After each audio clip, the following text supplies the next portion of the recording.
आरामदायक बड़े बिस्तर पर केवल वह अकेली थी और ली मोइन का कोई नामोनिशान नहीं था। ये कैसी स्थिति थी? क्या ऐसा हो सकता है कि कल रात वह कोई सपना देख रही थी? गलत। बिस्तर पर एक गड्ढा सा लग रहा था जो दर्शाता था कि कोई उस पर सोया था। यह निश्चित रूप से ली मोइन द्वारा पीछे छोड़ा गया था। वह शायद जागा और पहले चला गया। कोई है? क्या वहाँ कोई है? लावण्या राठौर ने अपनी आवाज़ उठाई और पुकारा। एक नौकरानी जिससे वह पहले कभी नहीं मिली थी ने दरवाज़ा धकेला और अंदर आई। मिस राठौर, आप जाग गईं। आप इतने लंबे समय से सो रही थीं, क्या आपको चक्कर आ रहा है? मैंने कुछ दलिया और साइड डिश तैयार की हैं, क्या आप थोड़ा खाना चाहेंगी? लावण्या राठौर ने अपना सिर हिलाया और पूछा, मैं कितने समय से सो रही हूँ? आप पूरे एक दिन और रात से सो रही हैं और अब आधी रात हो चुकी है। लावण्या राठौर ने फिर पूछा, तो क्या तुमने ली मोइन को देखा है? वह कहाँ गया? चूंकि पहले से ही आधी रात हो चुकी है तो वह कमरे में आराम क्यों नहीं कर रहा है? आप उन लंबे और सुंदर मिस्टर ली का जिक्र कर रही हैं। नौकरानी की आंखें चौड़ी हो गईं। मिस्टर ली आज दोपहर पहले ही सेलेस्टियल लाइट अकादमी छोड़ चुके हैं, ये कहते हुए कि वह सेलेस्टियल लाइट संप्रदाय लौट रहे हैं और हमारी अकादमी में दोबारा नहीं आएंगे। क्या? तुमने क्या कहा? लावण्या राठौर सदमे से चिल्लाई, ये कैसे संभव हो सकता है? नौकरानी उसकी उत्तेजित प्रतिक्रिया से सदमे में थी और उसने अवचेतन रूप से 2 कदम पीछे ले लिए। लावण्या राठौर ने अपनी भावनाओं को नियंत्रित करने की पूरी कोशिश की क्योंकि उसने अपनी आवाज़ धीमी की। तुम कह रही हो ली मोइन सेलेस्टियल लाइट संप्रदाय लौट गया है? क्या तुम पक्का कह सकती हो? क्या तुम्हें कोई गलत जानकारी तो नहीं मिली है? नौकरानी ने उसे आशंका से देखा और आगे बोली, मैं गलत नहीं समझूंगी। प्रिंसिपल जियांग ने मुझे यहाँ आने और आपकी देखभाल करने के लिए कहा था, इसलिए जब हम आज यहाँ आए तो हम मिस्टर ली से टकराए। उन्होंने व्यक्तिगत रूप से हमें आपकी अच्छी देखभाल करने के लिए कहा और बताया कि वह अकादमी छोड़ रहे हैं। आज दोपहर एक विशाल उड़ने वाला जहाज आया और उन्हें ले गया। वह उड़ने वाला जहाज वास्तव में बहुत सुंदर और शक्तिशाली था। इतने सारे छात्रों ने इसे देखा और हम सभी बहुत ईर्ष्यालु हैं। जबकि वह बोल रही थी, लावण्या राठौर लगातार उसकी आंखों में देख रही थी। वह उस थोड़ी सी गहन ऊर्जा का उपयोग करने में संकोच नहीं कर रही थी जिसे उसने वापस पा लिया था और बलपूर्वक अपनी पियर्सिंग स्काई आई तकनीक का उपयोग किया। परिणाम ने साबित कर दिया कि नौकरानी वास्तव में झूठ नहीं बोल रही थी और ली मोइंग सच में चला गया था। लावण्या राठौर ने कंबल को एक तरफ हटाया और बिस्तर से नीचे उतरी, लेकिन उसका सिर अभी भी चकरा रहा था और वह लगभग बेहोश होने वाली थी। नौकरानी उसे रोकने के लिए दौड़ी। मिस राठौर, आप ऐसे ही इधर उधर मत घूमिए। डॉक्टर यान का कहना है कि आपको कम से कम 3 दिनों तक बिस्तर पर आराम करने की आवश्यकता है। लावण्या राठौर ने अपना हाथ हिलाया और कहा, मुझे पहले से ही पता है, कृपया कमरा छोड़ दें। नौकरानी के जाने के बाद वह तुरंत बिस्तर के किनारे का सहारा लेकर खड़ी हो गई। उसका दिल घबराया हुआ था और उसके दिमाग में केवल एक ही विचार था, ली मोइंग वास्तव में चला गया। वह वास्तव में संप्रदाय लौट गया। इसके अलावा वह विदाई लिए बिना ही चला गया। ये कैसे संभव था? आमतौर पर क्या उसे भगाना मुश्किल नहीं होता था? जब वह सुस्त नींद में थी तो वह क्यों भाग गया? क्या ऐसा हो सकता है कि सेलेस्टियल लाइट संप्रदाय में कुछ हुआ हो? उसके हाथ हिले और ऐसा लगा जैसे उन्होंने किसी चीज़ को छुआ हो। उसने देखने के लिए अपना सिर नीचे किया और उसे एक मुड़ा हुआ पत्र मिला। लावण्या राठौर ने जल्दी से इसे उठाया क्योंकि उसने इसे रोशनी की ओर करके पढ़ा। ली, जब तक तुम इस पत्र को देखोगी, मैं सेलेस्टियल लाइट अकादमी छोड़ चुका होऊंगा। ये जानकर कि तुम्हारे दिल में पहले से ही कोई है, मेरी भावनाएं बेहद जटिल हैं। मैं तुम्हारा साथ छोड़ना नहीं चाहता, लेकिन मुझे वास्तव में डर है कि एक दिन मैं जल्दबाज हो जाऊंगा और तुम्हें बंद कर दूंगा, तुम्हें ऐसी जगह छिपा दूंगा जिसके बारे में केवल मैं जानता हूं, तुम्हें कैद कर लूंगा, तुम पर अधिकार कर लूंगा और तुम्हें मेरे अलावा किसी और को देखने की अनुमति नहीं दूंगा। क्या मैं बहुत डरावना हूं? खुद को ये गलती करने से रोकने के लिए मुझे जाना होगा। मुझे विदाई देने का साहस न जुटा पाने के लिए क्षमा करना। मुझे विश्वास है कि लियू बुयान जैसे शक्तिशाली और सम्मानित व्यक्ति के तुम्हारे साथ होने से तुम अकेला महसूस नहीं करोगी। तुम दोनों को एक लंबे और सामंजस्यपूर्ण मिलन की शुभकामनाएं। वैवाहिक आनंद में एक पकी उम्र तक जियो। पत्र बहुत ही सरल था और अंत में कोई हस्ताक्षर नहीं था, लेकिन उस अभिमानी और दबंग घसीटा लिखावट से लावण्या राठौर कोई गलती नहीं कर सकती थी। लिमोइन की लिखावट शांत थी और अंत में वह उसे वैवाहिक आनंद की शुभकामनाएं देते हुए असाधारण रूप से सहन कर रहा था। लेकिन लावण्या राठौर ने जो देखा उससे वह उस गहरे दर्द को स्पष्ट रूप से महसूस करने में सक्षम लग रही थी जिसे वह आदमी अपने दिल में महसूस कर रहा था। ऐसी बातें लिखकर क्या वह वास्तव में उससे अलग होना चाहता था? लावण्या राठौर एक पल के लिए सुन्न रह गई और फिर उसने गुस्से में पत्र को मेज पर थपथपाया। लिमोइन, तुम्हारा क्या मतलब है? मैंने पहले ही कहा था कि मेरे और लियू बुयान के बीच कुछ भी नहीं है। तुमने वास्तव में अपने दिमाग में ही छवियां बना लीं। और हमें वैवाहिक आनंद की शुभकामनाएं दे रहे हो।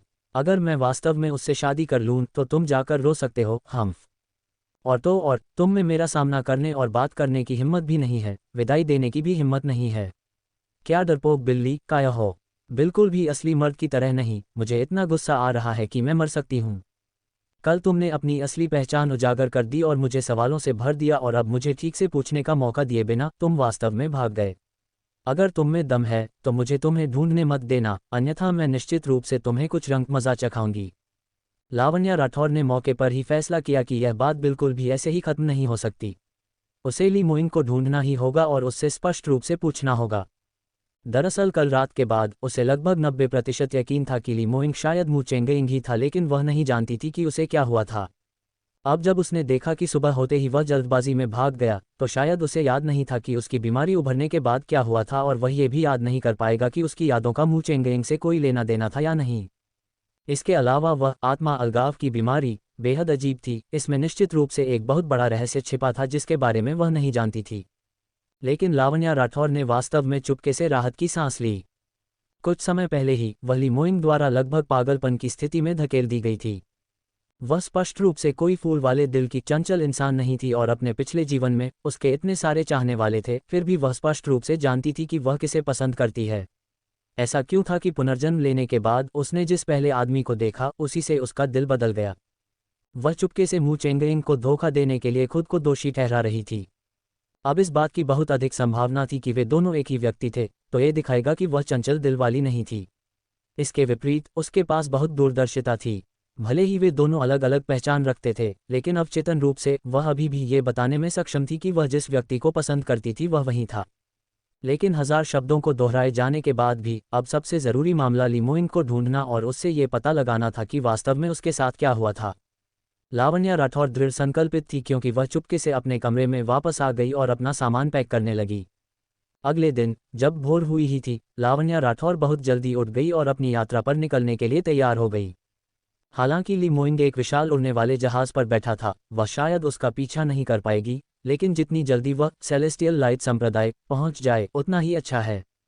वह पहले सू छिंग्यू के पास गई और उसे बताया कि वह अनुभव के माध्यम से सीखने के लिए एक यात्रा पर जा रही है, और उसके लिए कुछ गुप्त नियमावली और गोलियां छोड़ गईं जिससे वह और यूजिन्यांग ठीक से साधना कर सकें। ये हो जाने के बाद लावण्या राठौर सीधे अकादमी के प्रवेश द्वार की ओर चल पड़ी। किसे पता था कि जिस क्षण वह सार्वजनिक चौराहे पर गई, उसने दूर से ली जू एप को सीधे उसकी ओर आते देखा। लावण्या राठौर की ली जू एप से कई दिनों से मुलाकात नहीं हुई थी। अपने सामान्य आकर्षक रूप की तुलना में वर्तमान ली जू एर की हालत दयनीय लग रही थी और उसका चेहरा पीला था। इसके अलावा ऐसा लग रहा था कि उसका वजन कम हो गया था, क्योंकि उसके गाल की हड्डियां पहले ही बाहर निकल रही थीं। आमतौर पर जब ली जू एर उसे देखती तो वह रास्ता बदल लेती, सिर्फ इसलिए क्योंकि उसे पीटे जाने का डर था, और डर था कि उसे लावण्या को उसके खिलाफ कोई बात मिल सकती है और वह फिर से पिट जाएगी। लेकिन आज न केवल ली जू एर ने उससे बचने की कोशिश नहीं की, बल्कि वह बड़े बड़े कदम बढ़ाते हुए उसके पास आई, क्योंकि उसके चेहरे पर उपहास की मुस्कान थी। काव्या राठौर, मैंने सुना है कि मेरे दूसरे भाई ने तुम्हें छोड़ दिया है। ये बहुत ही संतोषजनक है। लावण्या राठौर के कदम रुक गए, क्योंकि उसने उस पर एक ठंडी नज़र डाली। जियाओमिंग के दादाजी कोई अभ्यासकर्ता नहीं है, लेकिन वह 120 साल की उम्र तक जीवित रहे। क्या तुम जानती हो क्यों? ली जू एर को उम्मीद नहीं थी कि वह ऐसा कहेगी, और वह शून्य में चली गई। क्यों? क्योंकि उन्होंने कभी दूसरे लोगों के मामलों में दखल नहीं दिया। लावण्या राठौर ने यह वाक्य उस पर फेंका और जाने के लिए मुड़ी। उसके पास इस बेवकूफ़ चीज़ के साथ उलझने का समय नहीं था। हालांकि जब ली जू एर को समझ आया कि उसने क्या कहा है, तो उसका चेहरा क्रोध से लाल पड़ गया और उसने बिना रुके उसका पीछा किया। उसका रास्ता रोकते हुए वह पूरी तरह से घबराकर चिल्लाई, तुम्हारा क्या मतलब है? काव्या राठौर, तुम अभी भी इतना अभिमानी होने की हिम्मत करती हो? लावण्या राठौर ने उपहास किया। मेरा क्या मतलब है? मेरा ठीक वही मतलब है जो शब्दों का मतलब है। पहले अपने मामलों की परवाह करो। मास्टर तांग द्वारा निकाले जाने के बाद अकादमी में तुम्हारे दिन इतने आसान नहीं हैं, है ना? सच कहूं तो प्रिंसिपल जियांग ने तुम्हें तुम्हारे दूसरे भाई की वजह से निष्कासित नहीं किया था, इसलिए अगर तुम अपनी पूंछ ठीक से पीछे नहीं दबाती हो तो बेहतर होगा कि जल्दी साउथ यू किंगडम लौट जाओ। तुम लीजू एर अपने ही गुस्से से लगभग घुट गई, लेकिन लावण्या राठौर के खिलाफ कोई कदम उठाने की हिम्मत नहीं हुई, इसलिए वह केवल उसे घूरकर देख सकती थी, और उसने नीचता से कहा, बस करो, नाटक करना बंद करो। कल अकादमी में बहुत से लोगों ने पहले ही देखा था कि मेरे दूसरे भाई एक शानदार उड़ने वाले जहाज पर बैठे और सेलेस्टियल लाइट अकादमी छोड़ दी। उनके बगल में एक उत्कृष्ट सुंदरी थी। ये सुनकर लावण्या राठौर स्तब्ध रह गई। एक उत्कृष्ट सुंदरी? ली जू एयर ने उसका आश्चर्यचकित रूप देखा और सोचा कि उसने उसके विचारों को भेद दिया है। उसके दिल को कुछ संतुलन मिलने लगा क्योंकि वह खुद से प्रसन्न हो गई। हे, वास्तव में बहुत से लोग इसके बारे में जानते हैं कि मेरे दूसरे भाई सेलेस्टियल लाइट संप्रदाय के युवा संप्रदाय मास्टर हैं, है ना? तस्क, उन्होंने वास्तव में इसे बहुत अच्छी तरह से छिपा कर रखा था। जहां तक तुम्हारी बात है, तुम भी ये बताने में सक्षम हो कि मेरे दूसरे भाई की पहचान असाधारण है, लेकिन फिर भी न जानने का नाटक किया और खुद को उन पर चिपका लिया। ये रणनीति वास्तव में बहुत ऊंची है, लेकिन तुम्हारी गणनाएं गड़बड़ा गई हैं। क्या तुम्हें लगता है कि मेरे दूसरे भाई वास्तव में तुमसे शादी करेंगे? मैं तुम्हें इसके बारे में बताऊंगी। कल जो उत्कृष्ट सुंदरी दूसरे भाई के साथ गई थी, अफवाह है कि वह सेलेस्टियल लाइट संप्रदाय के संप्रदाय मास्टर की बेटी है, संप्रदाय की असली बेटी। उसकी हैसियत अमूल्य है और इसके अलावा वह 8वें ग्रेड की एक अद्वितीय जीनियस है। उसकी तुलना में तुम एक चींटी भी नहीं हो। तुम्हें कुछ दिन पहले इतना आत्मसंतुष्ट होने किसने दिया? अब कैसा लग रहा है?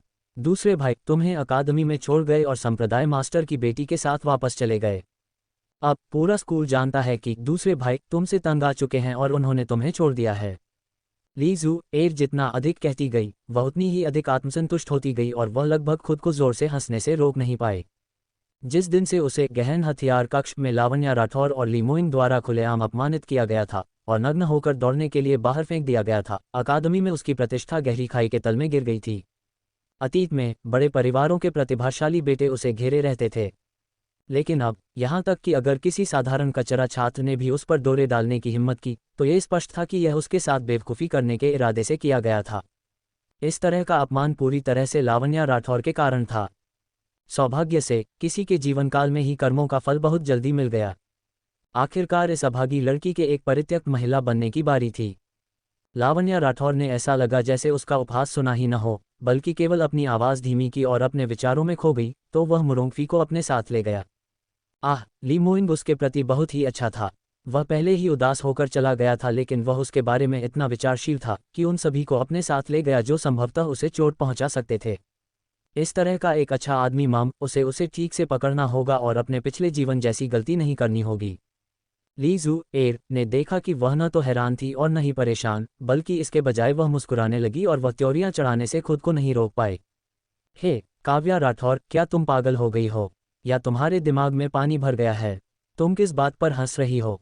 ली जू एयर ने कुछ देर तक उसे देखा और अचानक वह जोर से हंसने लगी। ओह ठीक है, तुम हमेशा से दिन में सपने देखती आ रही थी कि तुम दूसरे भाई से शादी कर पाओगी, डाली पर उड़कर एक फीनिक्स बन जाओगी।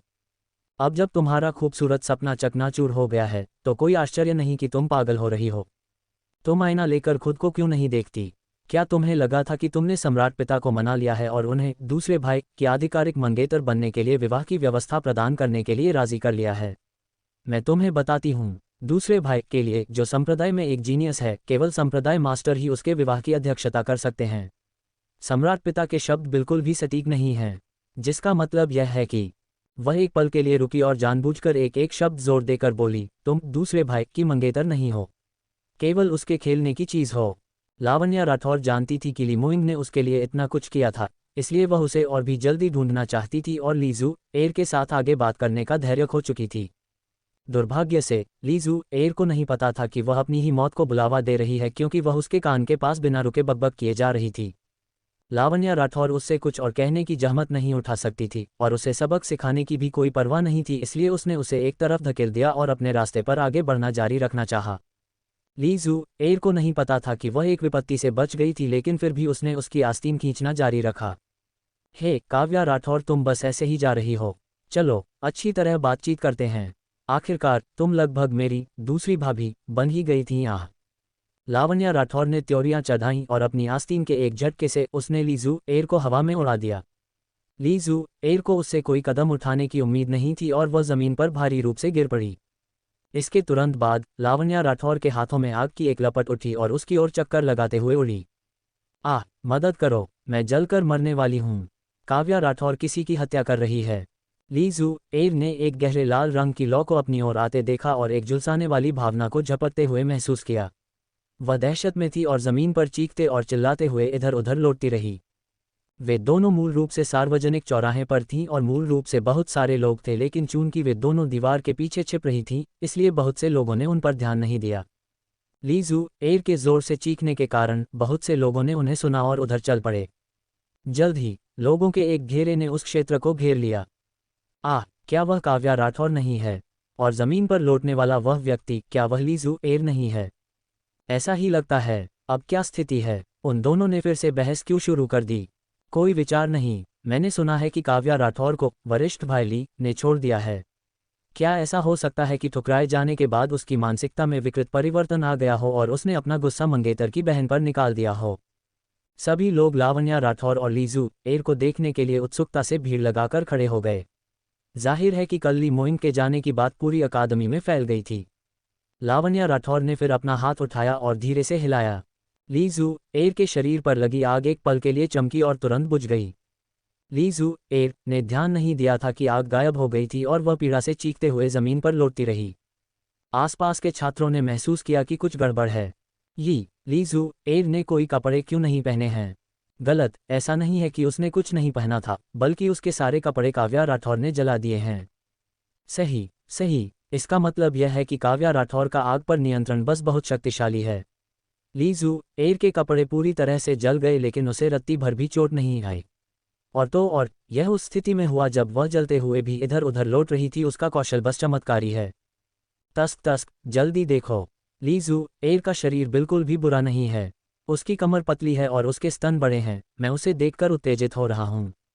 लीजू एयर जमीन पर लौट रही थी और जब उसने भीड़ की चर्चा सुनी तो उसे अंततः एहसास हुआ कि कुछ गलत था और उसने अपनी हरकतें रोक दीं। उसने खालीपन से अपना सिर नीचे किया और अगले ही पल उसने अपने हाथों का उपयोग करके अपनी छाती को ढंक लिया, क्योंकि वह उछलकर चीखने लगी। तुम काव्या राठौर, तुमने मेरे साथ क्या किया? तुमने मेरे सारे कपड़े जला दिए। लावण्या राठौर शांति से मुस्कुराए। क्यों? मुझे मत बताना कि तुम चाहती हो कि मैं इसके साथ तुम्हारी त्वचा भी जला दूं। इतना भारी स्वाद, अजीब शौक। मैं तुम्हारी इच्छाओं को पूरा कर सकती हूँ। लावण्या राठौर को अपना हाथ उठाते देख लीजू एयर डर के मारे सुन्न हो गई। तुम पास मत आना, करीब मत आना। उसने बाएं और दाएं देखा और केवल लोगों के एक समूह को शो का आनंद लेने के लिए भीड़ लगाते देखा, विशेष रूप से वे पुरुष छात्र। उनकी नज़रें बस अश्लील और घटिया थीं, जो बेहद घृणित लग रही थीं।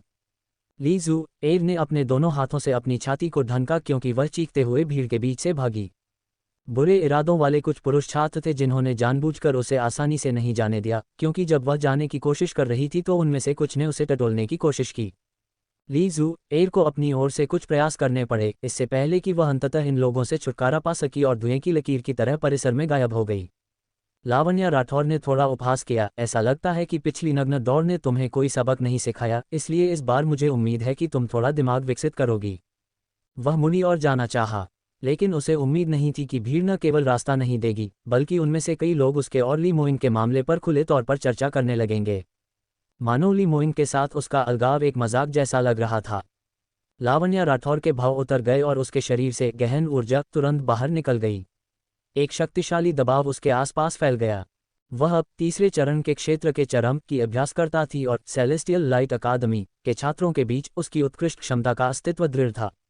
अधिकांश छात्र केवल दूसरे चरण के क्षेत्र या यहाँ तक कि पहले चरण के 8वें या 9वें स्तर की साधना पर थे। क्षमता की असमानता बहुत बड़ी थी, इसलिए लावण्या राठौर का दबाव उनके लिए उनके सिर पर डंडा बजने जैसा था। हर किसी के भाव तुरंत हरे पीले पड़ गए और उन्होंने अपनी छाती पकड़ ली, क्योंकि वे लगातार पीछे हट रहे थे। यहाँ तक कि कुछ छात्र ऐसे भी थे जिनकी क्षमताएं बहुत कमज़ोर थीं और उन्होंने तुरंत खून उगल दिया या सीधे ज़मीन पर बेहोश हो गए। लावण्या राठौर ने उन्हें देखने की जहमत भी नहीं उठाई और वह इन अदूरदर्शी लोगों को समझाने में कोई ऊर्जा खर्च नहीं करना चाहती थी, क्योंकि वह सीधे अकादमी के मुख्य प्रवेश द्वार से बाहर चली गई। जब तक उसकी आकृति गायब नहीं हो गई, तब तक जो छात्र दबाव में थे वे चुनौतीपूर्ण रूप से उठ खड़े हुए। उन्होंने एक दूसरे पर नज़रें डाली और वे दूसरे पक्ष की आंखों में आतंक देख सकते थे। ये वास्तव में काव्या राठौर है। तीसरे चरण के क्षेत्र के चरम की क्षमता पूरी तरह से उचित है। सही, चलो हम सभी सावधान रहें और लापरवाही से बात न करें। सावधान रहें कि मुसीबत मुंह से ही शुरू होती है। ये सही है, ये सही है। हालांकि वरिष्ठ भाईली चले गए हैं, लेकिन काव्या राठौर भी कोई नर्म पत्थर नहीं है। हमें कुचलना एक चींटी को कुचलने से अलग नहीं है।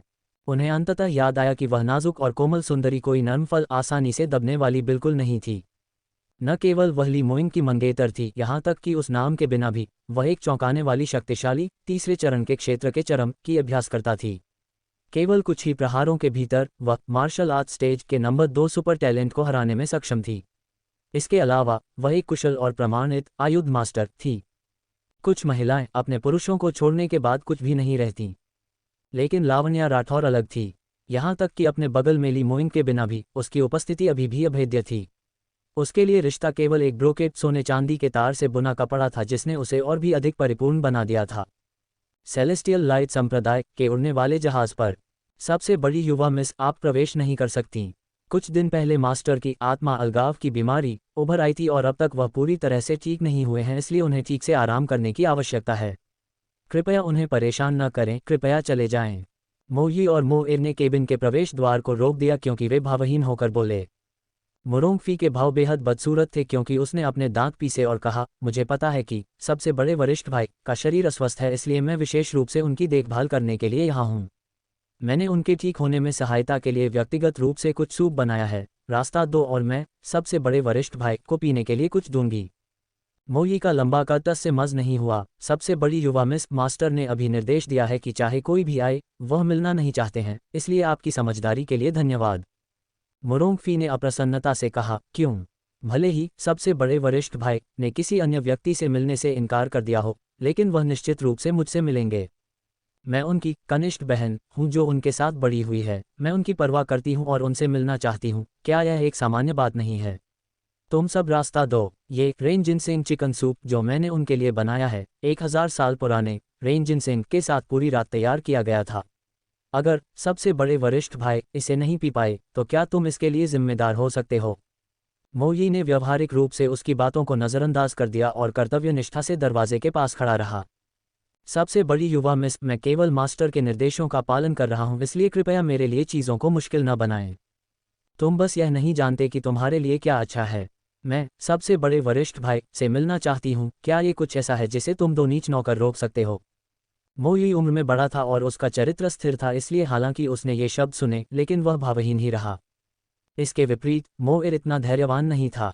हालांकि उन्होंने शैडो गार्ड्स ने ली मोइन को अपने मास्टर के रूप में पहचाना था, लेकिन सेलेस्टियल लाइट संप्रदाय में वे साधारण बाहरी शिष्य नहीं थे और न ही वे नौकर थे। वे सभी उत्कृष्ट आंतरिक शिष्य थे और कुछ ऐसे भी थे जो प्रत्यक्ष शिष्य तक थे। उस बारे में बात करते हुए उन्हें मुरोंगफी के वरिष्ठ भाई के रूप में भी माना जाता था, लेकिन उसके इशारे पर नौकर कहलाना, इसे कौन बर्दाश्त कर सकता था? मोएर तुरंत हंस पड़ा। सबसे बड़ी युवा मिस, भले ही हम में से कुछ नौकर हों, हम युवा संप्रदाय मास्टर के नौकर हैं। जैसा कि कहावत है, आप देखते हैं कि आप जिस कुत्ते को पीट रहे हैं उसका मालिक कौन है। यहाँ तक कि मास्टर की मंगेतर मिस राठौर भी हमारे साथ विनम्रता से पेश आती हैं। आप वास्तव में खुद को कोई बाहरी नहीं मानती हैं। जब मुरोंगफी ने ये शब्द सुने तो वह और अधिक क्रोधित हो गई। तुम वास्तव में मुझे दबाने के लिए एक छोटी कुतिया का इस्तेमाल करने की हिम्मत करते हो। उस छोटी कुतिया ने तुम्हें रिश्वत देने के लिए किस चाल का इस्तेमाल किया?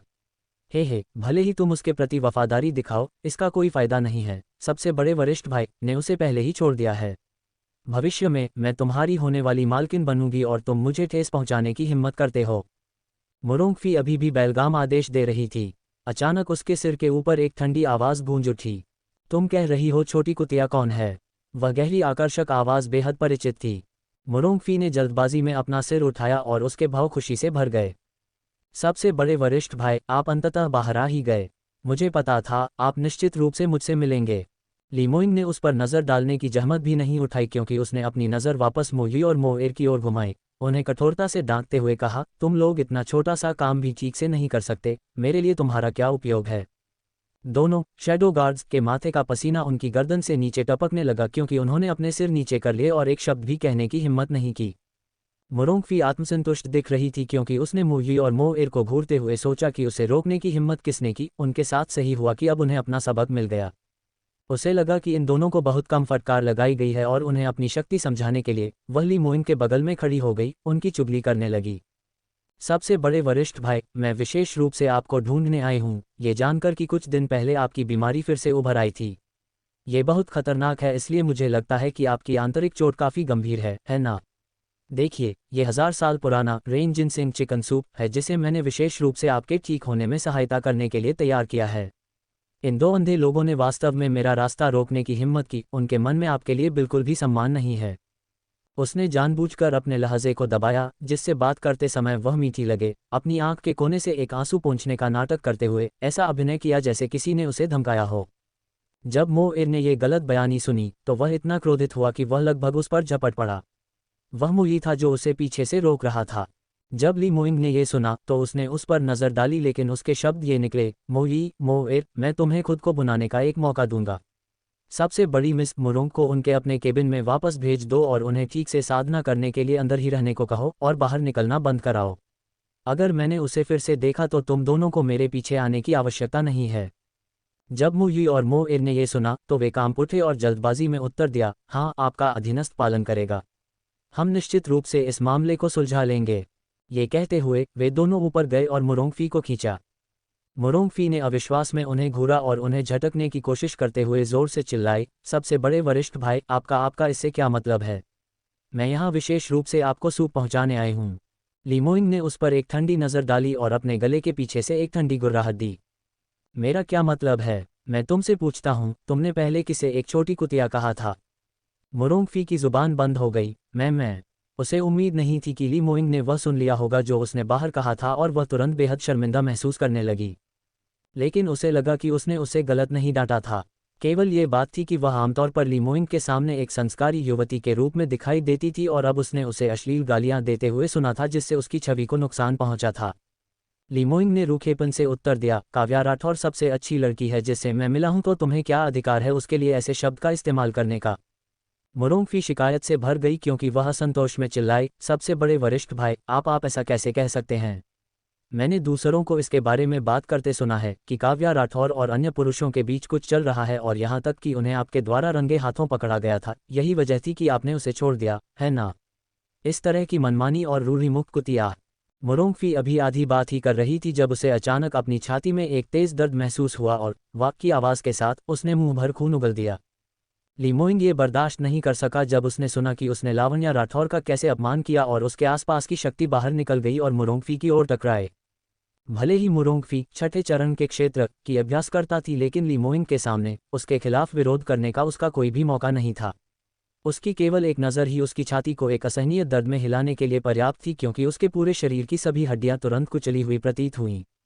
मुरोंगफी कांपती रही और वह लगभग जमीन पर बेजान होकर गिरने ही वाली थी। इस क्षण उसकी रीढ़ के पीछे से एक ठंडी सनसनी दौड़ गई। उसे हमेशा से पता था कि ली मोइंग बहुत मजबूत था, लेकिन उसे अब जाकर पता चला कि उसने उसे कमाका था। ली मोइंग ने जो दबाव छोड़ा था वह किसी साधारण 7वें चरण के क्षेत्र के अभ्यासकर्ता जैसा नहीं था। यहाँ तक कि उसके पिता मुरोंगबे के प्रभावशाली ढंग के साथ भी उनकी ली मोइंग से बिल्कुल भी तुलना नहीं की जा सकती थी। स्तब्धता में एक बर्फ जैसी ठंडी आवाज़ उसके कानों में गूंज उठी, मुरोंगफी, ये स्पष्ट रूप से याद रखना, काव्या राठौर चाहे जैसी भी हो, उसकी आलोचना करना तुम्हारा काम नहीं है। भले ही वह मेरी मंगेतर नहीं है, फिर भी मैं जीवन भर उसकी रक्षा करूंगा। उसे चोट पहुंचाने का कोई मौका पाने का सपना भी मत देखना। अगर मैंने तुम्हें उसके बारे में एक और बुरी बात कहते सुना तो अपने पिता का लिहाज न करने के लिए मुझे दोष मत देना। जैसे ही यह वाक्य कहा गया, मुरोंगफी को अचानक लगा कि शक्तिशाली आभा का दबाव तुरंत गायब हो गया। वह जमीन पर बेजान होकर गिर पड़ी, उसका अंतर्मन अत्यधिक आतंक से भर गया और एक शब्द भी कहने की हिम्मत नहीं हुई। जब मुई और मोएर उसे खींचकर ले जाने के लिए आए तो उसने विरोध करने की अपनी सारी ऊर्जा पूरी तरह से खो दी थी और उसे सीधे उसके कमरे में खींच लिया गया। 15 मिनट बाद जाकर उसने आखिरकार अपने होश संभाले। ली मोइंग के कठोर और निर्दयी रूप को याद करते हुए आतंक से ग्रस्त होने के बावजूद वह प्यार और प्रशंसा से भर गई थी। सबसे बड़े वरिष्ठ भाई, वह वास्तव में बहुत शक्तिशाली थे, बहुत शक्तिशाली। सोरिंग हेवंस महाद्वीप में इस तरह का असाधारण सक्षम अभ्यासकर्ता दूसरों को उसका सम्मान करने पर मजबूर कर देगा, जिससे वह सभी महिलाओं की प्रशंसा जीत लेगा। ली मोइंग की क्षमता उसकी कल्पना से कहीं अधिक मजबूत थी और इससे मुरोंगफी का उसका दिल जीतने का दृढ़ संकल्प और बढ़ गया। अगर ली मोइंग जैसा आदमी उसका पति बन जाए तो क्या वह कई युवतियों की ईर्ष्या का कारण नहीं बनेगी? भविष्य में ली मोइंग का 9वें चरण के क्षेत्र का शीर्ष विशेषज्ञ बनना तय था। उसके अतुलनीय सुंदर रूप के साथ ऐसा पति होना एक अद्वितीय गौरव था। वह इस आदमी को बिल्कुल भी हाथ से नहीं जाने दे सकती। हालांकि ली मोइंग के दिल में अब केवल काव्या राठौर थी, लेकिन क्या उन दोनों का ब्रेकअप नहीं हो गया था? ली मोइंग का हृदय परिवर्तन करने के लिए अब उसके पास बहुत सारे मौके थे, लेकिन जब तक वह छोटी कुतिया जीवित थी वह अभी भी एक आपदा थी। इस बात की कोई गारंटी नहीं थी कि सबसे बड़े वरिष्ठ भाई उसके लिए अपनी भावनाओं को फिर से जागृत नहीं करेंगे। काश वह सेलेस्टियल लाइट अकादमी में पीछे रुक पाती। ये सोचते ही मुरोंगफी को अचानक कुछ याद आया और उसकी आंखें चौड़ी हो गईं। सही कहा, तो ऐसी बात है। मैं अभी भी सोच रही थी कि सबसे बड़े वरिष्ठ भाई को अचानक मेरी याद क्यों आए और मुझे उड़ने वाले जहाज पर बैठाकर संप्रदाय में वापस ले आए। तो उन्हें चिंता है कि उनके जाने के बाद मैं उस छोटी कुतिया को नुकसान पहुंचाऊंगी। कोई आश्चर्य नहीं, मेरे उड़ने वाले जहाज पर सवार होने के बाद उन्होंने मुझ पर बिल्कुल ध्यान नहीं दिया। मुरोंगफी ने मूल रूप से सोचा था कि ली मोइंग उसे संप्रदाय में वापस ले आए और लावण्या राठौर का जिक्र नहीं किया। इसका कारण ये था कि उन्हें अंततः उसकी अच्छाइयों का एहसास हो गया था।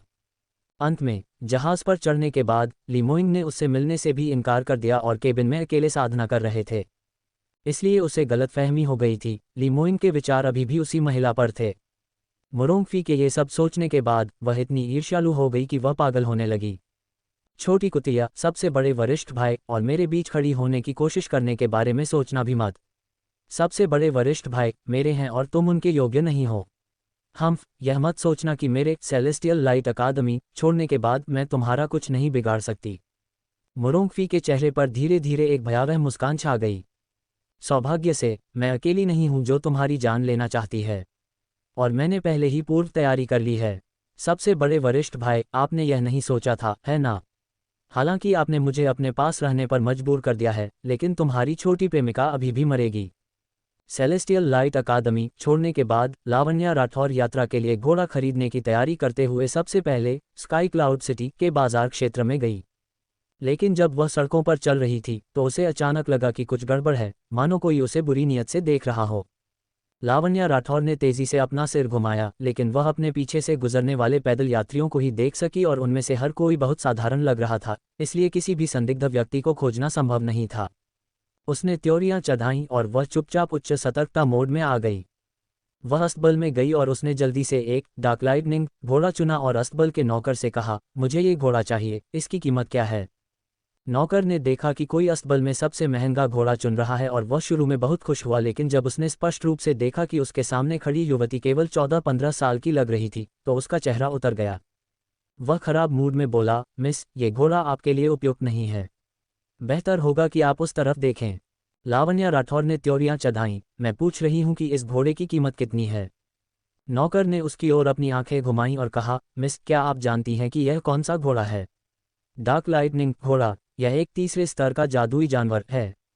यह एक दिन में 5000 मील की यात्रा कर सकता है और इसकी कीमत आपके लिए अकल्पनीय है। चूंकि आप इसे खरीद नहीं सकती, तो आप इतना पूछ क्यों रही हैं? हमारा समय बर्बाद कर रही हैं। बेहतर होगा कि आप उस तरफ जाएं और उन साधारण घोड़ों को देखें। उसने अपना हाथ ऐसे हिलाया मानो वह मक्खियां भगा रहा हो, इस उम्मीद में कि वह लावण्या राठौर को दूर भगा देगा। लावण्या राठौर का चेहरा उतर गया क्योंकि उसके दिल में एक अप्रिय भावना पैदा हुई। ये केवल उसे नीचा दिखाना था। ऐसा लग रहा था कि उसकी उम्र के कारण यह समस्या आई थी। इसके अलावा यात्रा पर जल्दी जाने के लिए उसने सामान्य से अधिक अनौपचारिक कपड़े पहने थे, जिसके परिणामस्वरूप बाजार के नौकर ने उसे ऐसे भाव दिए। लावण्या राठौर ने ज्यादा कुछ नहीं कहा और अपनी रेल रिंग से हथेली के आकार का एक बैज निकाला और उसे धीरे धीरे अपनी छाती पर लगा लिया। नौकर शुरू में ध्यान नहीं दे रहा था और उसने कुछ निंदक टिप्पणियां जोड़ी, मिस, आप क्या निकाल रही हैं? इस घोड़े को खरीदने के लिए आपके परिवार का खजाना कुछ खास नहीं लग रहा है। ये कहते हुए उसने अचानक लावण्या राठौर की छाती पर लगा बैज स्पष्ट रूप से देखा और उसकी आंखें फटी की फटी रह गईं, मानो उसने कोई भूत देख लिया हो, और उसकी जुबान बंद हो गई। आप ये आयुध मास्टर का बैज? क्यों, क्या तुम इसे पहचान नहीं सकते? लेकिन ये कैसे संभव है? आप केवल 14 या 15 साल की हैं। लावण्या राठौर ने उपहास किया, क्यों नहीं? मुझे लगता है कि किसी में भी आयुध मास्टर का बैज बनाने की हिम्मत नहीं है ना? क्या तुम्हें लगता है कि एक प्रमाणित आयुध मास्टर एक घोड़ा नहीं खरीद सकता? नौकर इतना डर गया था कि वह लगभग उसके सामने घुटनों के बल बैठ गया। आयुध गिल्ड का बैज बिल्कुल भी नकली नहीं था, क्योंकि यह बैज अपने आप में एक उच्च स्तरीय गहन हथियार था और नामित मास्टर के अलावा कोई अन्य व्यक्ति इसे अपनी छाती पर नहीं लगा सकता था। पूरे सोरिंग हेवंस महाद्वीप में एक आयुध मास्टर का स्थान अतुलनीय रूप से मूल्यवान था और उसके सामने मौजूद ये आयुध मास्टर इतनी युवा थी, जिसका मतलब था कि वह आयुध गिल्ड में कोई अत्यधिक मूल्यवान सुपर जीनियस होनी चाहिए। इस तरह के लोगों को नाराज करने की हिम्मत अस्तबल में काम करने वाले उसके जैसे एक छोटे से नौकर की नहीं थी।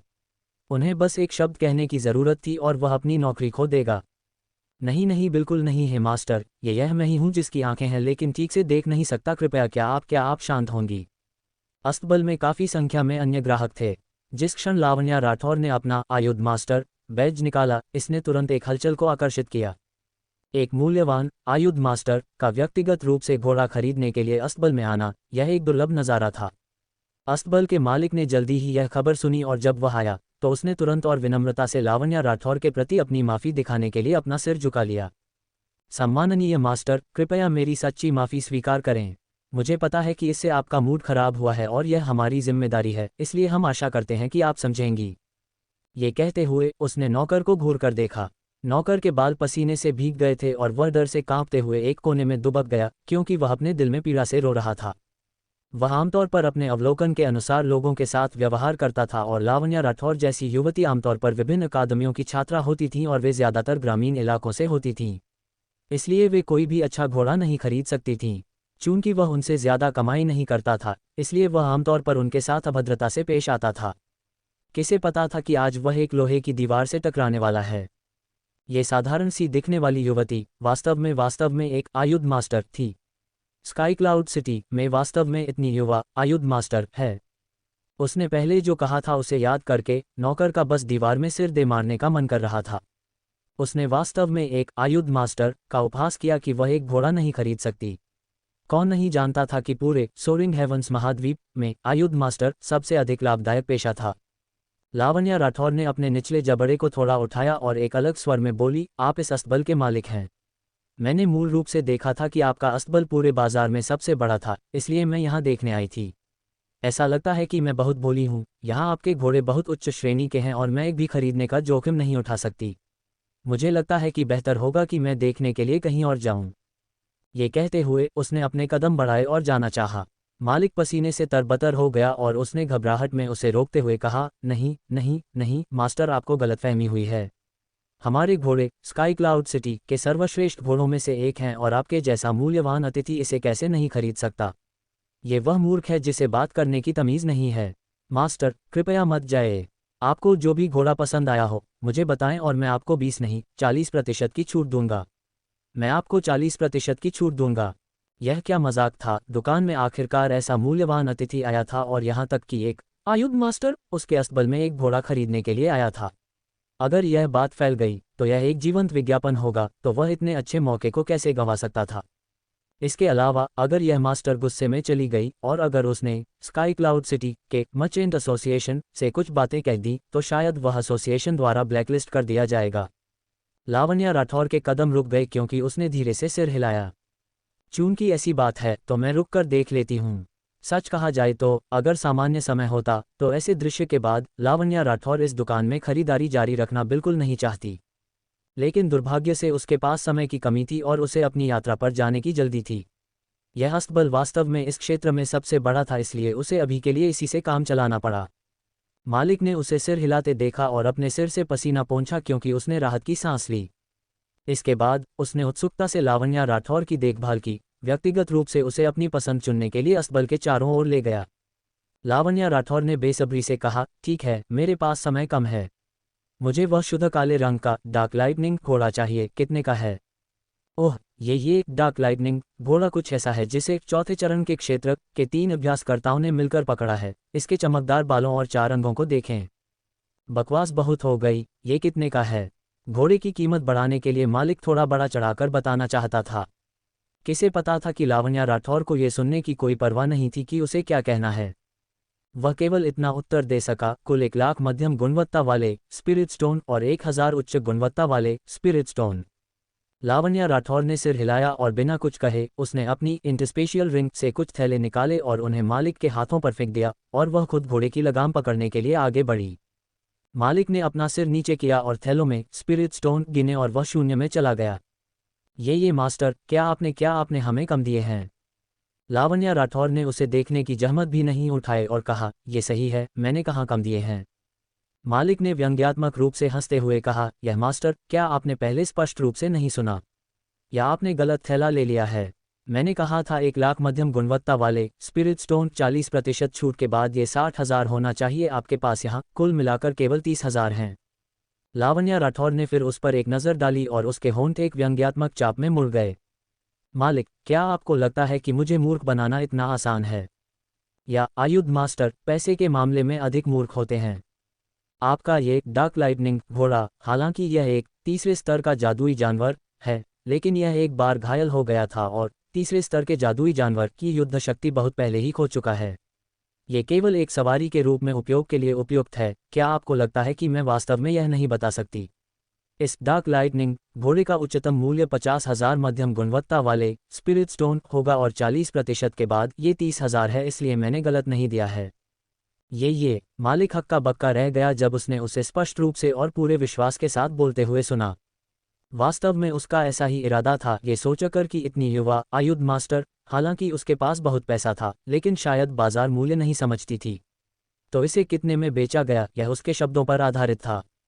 उसे 40% की छूट देने की बात तो छोड़िए, अगर यह 90% की छूट भी होती तो भी वह भारी मुनाफा कमाने के लिए एक हास्यास्पद कीमत खोल सकता था। अंत में उसे उम्मीद नहीं थी कि लावण्या राठौर केवल एक बातचीत में ही उसकी चालों को उजागर कर देगी और इस डार्क लाइटनिंग घोड़े के बाजार मूल्य को सटीक रूप से बता देगी। इस तरह उसे 40% की छूट देने के बाद उसे 20,000 मध्यम गुणवत्ता वाले स्पिरिट स्टोन का नुकसान होने वाला था। उसके लिए यह कोई छोटी रकम नहीं थी। मालिक ने अपने माथे से पसीना पोंछा और अपना बचाव करने की पूरी कोशिश की। सच में ये डार्क लाइटनिंग घोड़ा वास्तव में घायल है। मैं वास्तव में नहीं बता सकता। इसके अलावा हम आपको केवल घोड़ा नहीं बेचेंगे, हमारे पास विशेष पेशेवर भी हैं जो आपको इस पर सवार होने से पहले इसे वश में करने में सहायता कर सकते हैं। अन्यथा इसके जैसा जंगली जादुई जानवर आमतौर पर बहुत अड़ियल होता है। आपके जैसी नाजुक आयुध मास्टर, भला कैसे? मालिक ने आधी बात ही कही थी जब वह अचानक रुक गया। उसने देखा कि लावण्या राठौर सीधे डार्क लाइटनिंग घोड़े के बगल में गई और अपना हाथ बढ़ाकर उसके सिर को थपथपाया। उसके बाद अपनी इंडस्पेशियल रिंग से एक चीनी का टुकड़ा निकाला और उसे खिलाया। डार्क लाइटनिंग घोड़े ने अपनी चीनी खत्म करने के बाद अपना सिर उसकी छाती से रगड़ा और आज्ञाकारी रूप से अपना शरीर नीचे कर लिया ताकि वह उस पर सवार हो सके। मालिक की आंखें लगभग बाहर आ गईं। वह पहले जो कह रहा था वह आधा सच था। ये घोड़ा वास्तव में चौथे चरण के क्षेत्र के 3 अभ्यासकर्ताओं द्वारा वश में किया गया था और यही सच्चाई थी। इसके अलावा डार्क लाइटनिंग घोड़े के उनके अस्तबल में आने के बाद इसे वश में करना मुश्किल हो गया था और जो कोई भी इसके पास जाता उसे लात मार दी जाती थी। किसी को आज्ञाकारी रूप से इस पर सवार होने देना तो दूर की बात थी। अंत में इस कमज़ोर दिखने वाली आयुध मास्टर ने वास्तव में आसानी से इसे जीत लिया और यहाँ तक कि घोड़े को भी अपने साथ ले गई। वह भला कैसे जान पाता कि लावण्या राठौर की एकाग्रता शक्ति बाकी सभी लोगों से कहीं अधिक मजबूत थी और उसकी साधना उसकी कल्पना से कहीं अधिक मजबूत थी। कहा जाता है कि डार्क लाइटनिंग घोड़ा एक ऐसा जादुई जानवर था जो कमज़ोरों को धमकाता था और मजबूत लोगों से डरता था, इसलिए जब उसने उसे देखा तो उसमें विरोध करने की हिम्मत नहीं हुई। इसके अलावा ये तथ्य भी था कि लावण्या राठौर का जानवरों के प्रति स्वाभाविक लगाव था, इसलिए स्वाभाविक रूप से यह उसके लिए आसान था। लावण्या राठौर घोड़े पर सवार हुई और बिना कुछ कहे वह घोड़े को लेकर चली गई। उसने स्काई क्लाउड सिटी छोड़ दिया और अपने रास्ते पर आगे बढ़ गई। सड़क पर पैदल चलने वालों की संख्या कम और कम होती जा रही थी। लावण्या राठौर के दिल में हल्की बेचैनी की भावना अधिक से अधिक स्पष्ट होती जा रही थी। उसकी अंतरात्मा ने उसे बताया कि किसी की नज़र उस पर है, लेकिन भले ही उसने विशेष रूप से कई बार रास्ता बदला, लेकिन इससे पीछा करने वाले ने अपना खेल उजागर नहीं होने दिया। लावण्या राठौर के लिए यह एक खतरनाक संकेत था, क्योंकि वह कोई नौसिखिया नहीं थी जिसने अभी अभी समाज में कदम रखा हो, बल्कि एक अनुभवी अभ्यासकर्ता थी। एंटी ट्रैकिंग और खतरनाक स्थानों से बचने के मामले में वह पहले से ही बहुत अनुभवी थी। लेकिन भले ही उसने कई तरकीबों का इस्तेमाल किया, लेकिन वह इस सवाल की तह तक नहीं पहुंच पाए। इसका मतलब था कि जो व्यक्ति उसका पीछा कर रहा था वह उसकी अपनी क्षमता को बहुत पहले ही पार कर चुका था। इसके अलावा वह एक अनुभवी अभ्यासकर्ता होना चाहिए। ऐसे व्यक्ति द्वारा निशाना बनाया जाना उसकी वर्तमान स्थिति बेहद खतरनाक थी। लावण्या राठौर पूरे दिन उस व्यक्ति को ढूंढ निकालने में सक्षम नहीं थी। रात होने तक उसने एक सराय में आराम किया और विशेष रूप से एक साधारण कमरे के लिए कहा, सबसे अलग थलग कोने का चयन करते हुए, यह उम्मीद करते हुए कि उसके पीछा करने वाले को लगे कि उसकी सुरक्षा कम है और वह आधी रात में उस पर हमला करेगा। उसने कमरे में विभिन्न तंत्र स्थापित किए और पूरी रात हल्की नींद की स्थिति बनाए रखी, उसके खिलाफ पहरा देते हुए अपनी इंद्रियों को सतर्क रखा। अंत में पूरी रात बीत गई लेकिन कुछ नहीं हुआ। इससे लावण्या राठौर और भी अधिक आशंकित हो गई। क्या ऐसा हो सकता है कि प्रतिद्वंद्वी ने उसकी चालों को भांप लिया हो, या प्रतिद्वंद्वी को उसकी जान बिल्कुल नहीं चाहिए थी, बल्कि उसके अन्य इरादे थे।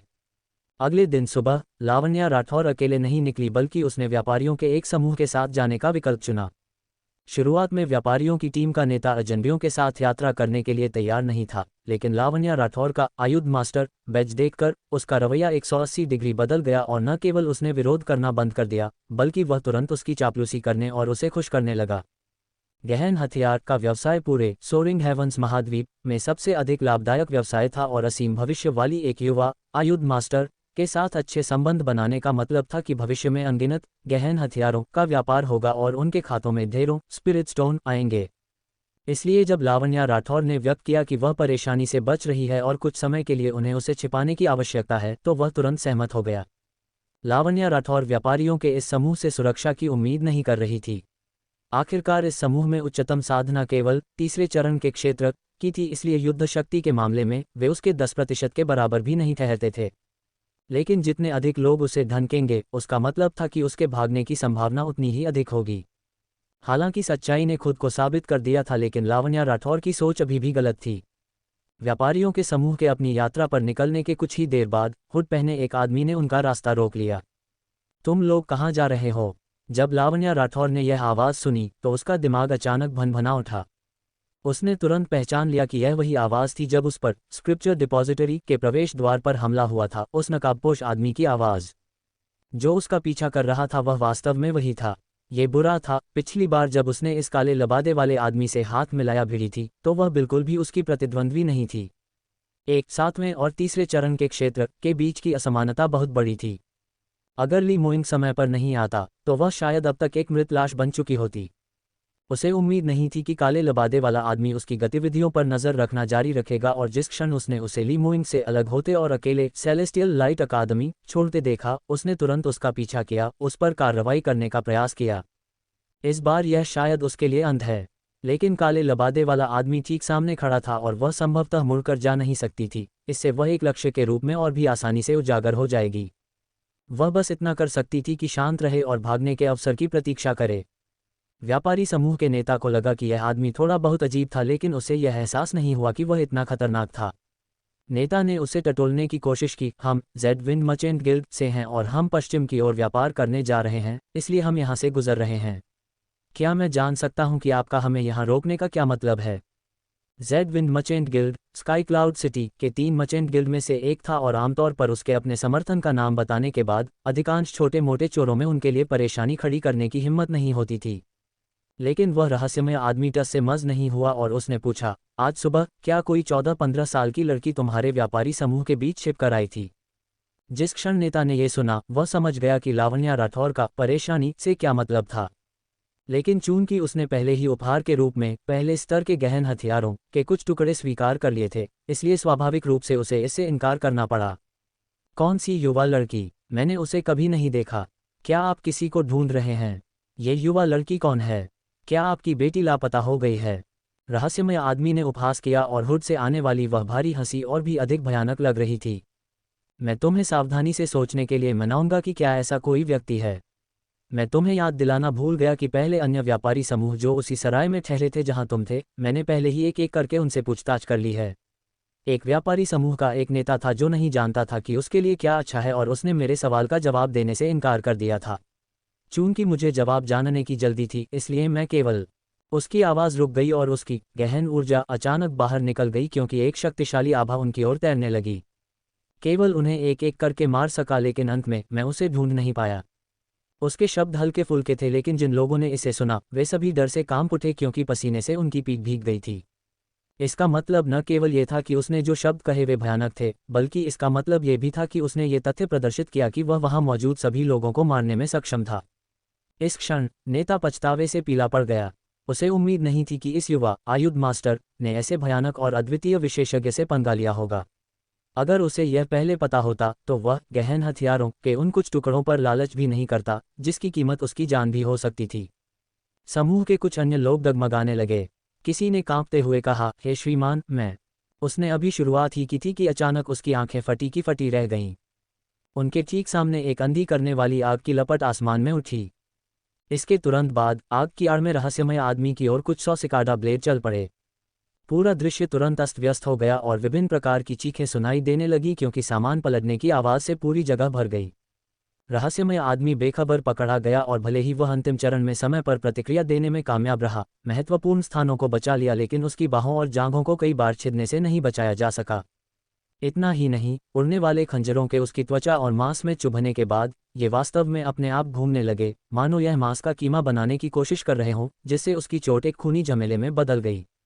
रहस्यमय आदमी इतने दर्द में था कि वह जोर से चीख पड़ा। इस भ्रम के बीच लावण्या राठौर पहले ही चुपके से खिसक चुकी थी और सड़क के किनारे घास फूस के ढेरों में घुस गई थी। जब से उसने तीसरे चरण के क्षेत्र के चरम में प्रवेश किया था, वह 5वें स्तर के उच्च गुणवत्ता वाले गहन हथियारों को परिष्कृत करने में सक्षम थी और इससे पहले जो छिपा हुआ हथियार उसने रहस्यमय आदमी पर फेंका था, वह उड़ने वाले खंजर का एक सेट था जो पाइरोजेनिक प्रक्रिया तापजनक प्रक्रिया से ओतप्रोत था और यह उसके शीर्ष कार्यों में से एक था। इसका मूल्य अमूल्य था, लेकिन इस क्षण वह अपने हथियारों के नुकसान के दुख की परवाह नहीं कर सकती थी क्योंकि उसने बिना किसी हिचकिचाहट के इसे बाहर फेंक दिया। इसके अलावा वह बहुत आश्वस्त थी कि 7वें चरण के क्षेत्र के विशेषज्ञ के लिए चाहे उसका 5वें स्तर का गहन हथियार कितना भी उत्कृष्ट क्यों न हो, यह उसे कोई घातक चोट पहुंचाने में सक्षम नहीं था और केवल एक पल के लिए उसे रोक सकता था। उसे तुरंत उससे बचने का कोई रास्ता खोजना ही होगा। लेकिन लावण्या राठौर का आज सच में दुर्भाग्य था। इस मार्ग के आसपास केवल बंजर खरपतवार थी और यहाँ तक कि एक लंबा पेड़ भी नहीं देखा जा सकता था। ऐसी किसी चीज़ का तो जिक्र ही क्या जो उसे छिपने में मदद कर सके। लावण्या राठौर केवल पूरे रास्ते दौड़ सकती थी और साथ ही प्रार्थना कर रही थी कि उसका छिपा हुआ हथियार उस रहस्यमय आदमी को थोड़ी और देर तक रोकने में सक्षम हो। दुर्भाग्य से स्वर्ग ने उसकी प्रार्थना नहीं सुनी। उसके द्वारा उस रहस्यमय आदमी के घायल होने के बाद उसकी उत्तेजना ने उसके दृढ़ संकल्प को बाहर ला दिया और वह और अधिक जंगली और अधीर हो गया। वह आग से बाहर निकला और उस दिशा की ओर भागा जिधर लावण्या राठौर दौड़ रही थी। अभागी लड़की, तुम अभी भी भागने की हिम्मत कर रही हो? तुमने मेरी यह हालत कर दी, मैं तुम्हें मारकर कुत्तों को खिला दूंगा। लावण्या राठौर ने अपने शरीर की सारी गहन ऊर्जा लगाई और अपने सबसे महान कौशल को मुक्त कर दिया। मानो एक तेज हवा की तरह वह जमीन पर खरपतवारों के पार उड़ गई। साथ ही उसने अपने विशेष कौशल का उपयोग किया और अपने पीछे छिपे हुए हथियारों को फेंक दिया, इस उम्मीद में कि रहस्यमय आदमी के लिए कुछ बाधाएं पैदा हो सकें। लेकिन फिर भी उसकी साधना अभी भी रहस्यमय आदमी से बहुत दूर कम थी। वे दोनों लगभग 1 घंटे तक दौड़े और जैसे जैसे उनकी दूरी कम होती गई, रहस्यमय आदमी लावण्या राठौर के ठीक पीछे 200 मीटर से ज्यादा दूर नहीं था और वह बस उसे पकड़ने ही वाला था। रहस्यमय आदमी ठंडी हंसी हंसते हुए चिल्लाया, भागो तुम, और क्यों नहीं भागती? तुम्हारे जैसी तीसरे चरण की लड़की, क्या तुम्हें लगा कि तुम मुझसे बचकर निकल सकती हो? जब मैं तुम्हें पकड़ लूंगा तो मैं तुम्हें अपने तरीकों का स्वाद चखाऊंगा। तस्क। मुझे आश्चर्य है कि युवा संप्रदाय मास्टर के पास पहले जो महिला थी, क्या उसमें कोई असाधारण बात है? मैं भी कुछ ताज़ा चखना चाहता हूँ। लावण्या राठौर ने उसकी बातों को न सुनने का नाटक किया और पागलों की तरह आगे भागती रही। वास्तव में उसे बहुत यकीन था कि आज वह भागने में सक्षम नहीं होगी, लेकिन जब तक थोड़ी सी भी उम्मीद थी, वह हार नहीं मानेगी। अपने कई वर्षों के अनुभव में ऐसे कई मौके आए जब वह जीवन रेखा मौत के कगार पर थी, लेकिन वह अंततः सफलतापूर्वक भागने में सफल रही थी। उसने अपनी क्षमता के अलावा जिस पर भरोसा किया वह सबसे महत्वपूर्ण था, आपातकाल के समय बिल्कुल शांत और संयमित रहने की क्षमता। उसकी आंखें सामने से गुजरी और अचानक उसकी आंखें चमक उठीं। उससे ज्यादा दूर नहीं बादलों में छिपी एक ऊंची नुकीली मीनार दिखाई दी। हालांकि बाहरी दीवार राख से भरी थी और बेलों ने इसे ढक रखा था, लेकिन वह अभी भी बता सकती थी कि यह एक उत्कृष्ट रूप से डिजाइन की गई इमारत थी। इतना ही नहीं, मीनार के चारों ओर क्षेत्र से लगभग 3 मील की दूरी पर एक सरनी में विशाल चट्टानें बिछाई गई थीं। उन विशाल चट्टानों की व्यवस्था से इसने मीनार को गोल घेरे में घेर लिया था। यदि कोई साधारण अभ्यासकर्ता वहां से गुजरता तो उस व्यक्ति को शायद लगता कि ये चट्टानें मीनार के निर्माण के दौरान पीछे छूट गई थीं और आसपास यूं ही लापरवाही से पड़ी थीं। हालांकि लावण्या राठौर जैसे विशेषज्ञ के लिए ये विशाल चट्टानें एक खतरनाक सरनी का प्रतिनिधित्व करती थीं। यदि कोई अनजान व्यक्ति लापरवाही से प्रवेश करता तो वह प्रवेश करने का रास्ता तो ढूंढ लेता, लेकिन बाहर निकलने का रास्ता बिल्कुल नहीं ढूंढ पाता और अंततः जिंदा अंदर ही फंस जाता। जिसके पास भागने की कोई जगह नहीं थी, उसके लिए लावण्या राठौर के लिए यह एक बहुत बड़ा आश्चर्य था जो सीधे आसमान से गिरा था। वास्तव में स्वर्ग एक दरवाज़ा खुला छोड़ देता है और जब तक वे सरनी की सीमा में प्रवेश करते हैं, रहस्यमय आदमी के लिए उसका पीछा करना शायद असंभव होगा। ये सोचकर लावण्या राठौर ने एक बार फिर कई 5वें स्तर के गहन हथियारों को निकाला और उन्हें रहस्यमय आदमी की ओर जोर से फेंका, और साथ ही अपने शरीर के भीतर गहन ऊर्जा को संरक्षित करने की कोशिश की, जबकि उसने तेजी से अपनी गति बढ़ाई और ऊंची मीनार की दिशा में भाग गई। धत्तेरे की, यह क्या है? रहस्यमय आदमी उसके पीछे चीख पड़ा। जाहिर है कि वह फिर से उसकी चपेट में आ गया था। लावण्या राठौर के पैरों के नीचे मानो हवा थी और विशाल पत्थर की सरनी की सीमा में प्रवेश करने में उसे केवल कुछ ही सांसों का समय लगा। जिस क्षण वह विशाल पत्थर की सरनी के पास चली, आसपास की हवा में धुंध के झोंके उड़ने लगे, जिससे दृष्टि काफी हद तक धुंधली हो गई। सरनी के आंतरिक भाग का आकलन करने के लिए यह बहुत ही नुकसानदेह था। लावण्या राठौर ने केवल कुछ ही कदम अंदर रखे और रुक गई, क्योंकि उसके माथे पर धीरे धीरे सिलवटें पड़ने लगीं। उसे विशाल पत्थर की सरनी के आंतरिक भाग में इस स्थिति के प्रकट होने की उम्मीद नहीं थी। न केवल विशाल पत्थर की सरनी की व्यवस्था बेहद अजीब थी, इसके अलावा स्वर्ग और पृथ्वी की गहन क्यूई की तीव्रता बाहर की तुलना में बहुत अधिक थी। धुंध का निर्माण एकत्रित हुई गहन क्यूई की एकाग्रता के कारण हुआ था। ये निश्चित रूप से अजीब है। यह विशाल पत्थर की सरनी किसी भी अन्य सरनी से अलग है जिसे मैंने पहले देखा है। इसके अलावा जिस व्यक्ति ने इस सरनी को स्थापित किया है उसका कौशल असाधारण है। ये सरनी वास्तव में स्वर्ग और पृथ्वी की गहन क्यूई को संघनित कर सकती है। अब हम केवल सरनी के बाहरी हिस्से में हैं और गहन क्यूई का संघनन पहले से ही इतना अधिक है। अगर हम मीनार के केंद्र की ओर चलें तो गहन क्यूई की एकाग्रता किस हद तक होगी? गहन क्यूई जितनी अधिक केंद्रित होगी, एक अभ्यासकर्ता के लिए ये कुछ ऐसा था जिसकी वे पर्याप्त कामना नहीं कर सकते थे, क्योंकि यह उनकी साधना को तेजी से बढ़ा सकता था। लेकिन इतनी गहरी एकाग्रता के लिए जो दबाव उत्पन्न होता था वह अपार था। लावण्या राठौर को सांस लेने में भी समस्या हो रही थी और वह 50 मीटर आगे की स्थिति को देखने में सक्षम नहीं थी। ऐसी परिस्थितियों में एक उच्च स्तरीय सरनी के भीतर रहना जिसे किसी ने पहले नहीं देखा हो, करना एक बेहद खतरनाक काम था। लावण्या राठौर बहुत स्पष्ट थी कि अगर वह पर्याप्त रूप से तर्कसंगत थी तो उसे तुरंत मुड़कर इस विशाल पत्थर की सरनी को छोड़ देना चाहिए। अन्यथा जिस क्षण वह गहराई में गई, 90% संभावना थी कि वह अंदर फंस जाएगी और बाहर नहीं निकल पाएगी। लेकिन काव्या राठौर, अभागी लड़की, इसी पल बाहर निकलो। तुम्हें क्या लगता है कि इन पत्थरों के बीच छिपकर मेरे पास तुमसे निपटने का कोई रास्ता नहीं होगा? विशाल पत्थर की सरनी के बाहर रहस्यमय आदमी की भयावह आवाज सुनाई दी। लावण्या राठौर के पास अपने दांत कसकर भींचने के अलावा और कोई रास्ता नहीं था और उसने आगे बढ़ना जारी रखा। उसके लिए अब बाहर निकलना मौत का रास्ता होगा। लेकिन अगर वह आगे बढ़ती रही तो जीवित रहने की एक क्षीण संभावना होगी। वह कोई ऐसी व्यक्ति नहीं थी जिसे हिचकिचाना पसंद हो, और एक बार जब उसने फैसला कर लिया तो वह निर्णायक रूप से आगे बढ़ी और खुद को एक विशाल पत्थर के पीछे छिपा लिया। ये सुनिश्चित करने के लिए था कि यदि रहस्यमय आदमी विशाल पत्थर की सरनी में प्रवेश करता है तो उसके पास उसे तुरंत ढूंढने का कोई रास्ता नहीं होगा, इसलिए वह यहीं रुक गई। लावण्या राठौर पहले अपने आसपास की जांच करने के लिए मुड़ी और अपना हाथ बढ़ाया, आसपास महसूस किया और एक विशाल पत्थर को टटोला जो कम से कम 3 फीट लंबा लग रहा था।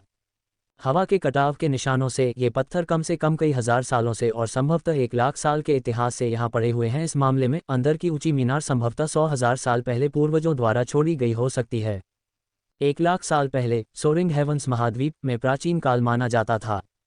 यह अफवाह थी कि उन समयों के दौरान सोरिंग हेवंस महाद्वीपों में स्वर्ग और पृथ्वी की गहन क्यूई की तीव्रता अब की तुलना में 10 गुना अधिक थी और इस कारण तब अभ्यासकर्ताओं के लिए साधना करना बहुत आसान था। प्राचीन काल में सोरिंग हेवंस महाद्वीप के मजबूत अभ्यासकर्ता हर जगह थे और 9वें चरण के क्षेत्र के अभ्यासकर्ताओं को प्रथम श्रेणी का शीर्ष विशेषज्ञ नहीं माना जाता था। 10वें चरण का क्षेत्र जिसे मू चेंगेंग प्राप्त करने की उम्मीद करता था, उस समय किसी भी मजबूत शक्तिघर में कम से कम 1 या 2 ऐसे पात्र होते। यदि मीनार वास्तव में प्राचीन काल में पीछे छोड़े गए अवशेष थी तो अंदर शायद कोई अविश्वसनीय विरासत या खजाना होगा। ये सोचकर लावण्या राठौर ने अंततः कुछ साहस जुटाया। वास्तव में उसे अभी किसी विरासत या खजाने में कोई दिलचस्पी नहीं थी। वह बस इतना करना चाहती थी कि उस रहस्यमय आदमी से छुटकारा पाए और चीज़ों को स्पष्ट करने के लिए सेलेस्टियल लाइट संप्रदाय में ली मोइन को ढूंढे। लेकिन अब वह पहले से ही इस सरनी के भीतर फंस चुकी थी, इसलिए उसके लिए एकमात्र रास्ता आगे बढ़ते रहना था।